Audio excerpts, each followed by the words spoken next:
3 piece কাতলা মাছ আর হচ্ছে মাছের ডিম। তো মাছ ভাজা বসিয়ে দিলাম।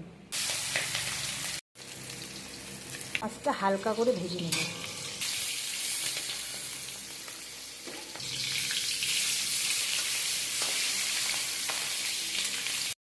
মাছের ডিম ছেড়ে দিলাম, জিরা, পেঁয়াজ টমেটো দিয়ে ভাজা ভাজা করে নেব।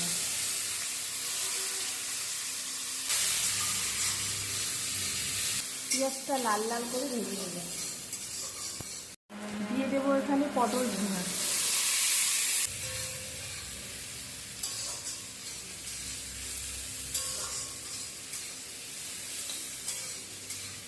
দিলাম লবণ,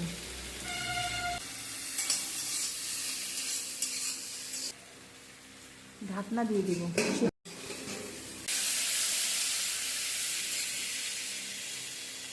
জল দিয়ে দিলাম, হলুদ, জিরের গুঁড়ো, আদার গুঁড়ো,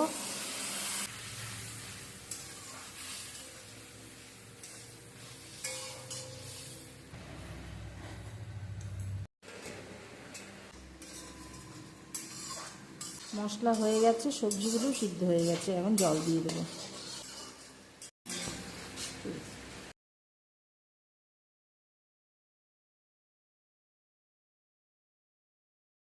যেহেতু আজ গরম, ঝোলটা হালকা করেই করব। ঝোল ফুটলে মাছ দিয়ে দেবো। ফুটে গেছে, মাছটা দিয়ে দিলাম।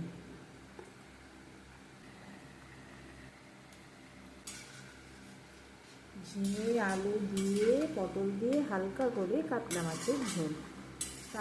তা আমার রান্নাবান্নাগুলো যদি ভালো লাগে তাহলে একটা লাইক, কমেন্ট, সাবস্ক্রাইব অবশ্যই করে দেবে। আর কে ভালো লাগলে একটা শেয়ারও করে দেবেন। আর কে কোথার থেকে দেখছো আমাকে কমেন্ট করে জানাবে, তাহলে আমার ভালো লাগবে। ঝোল তো আমার রেডি, আবার দেখা হবে পরে।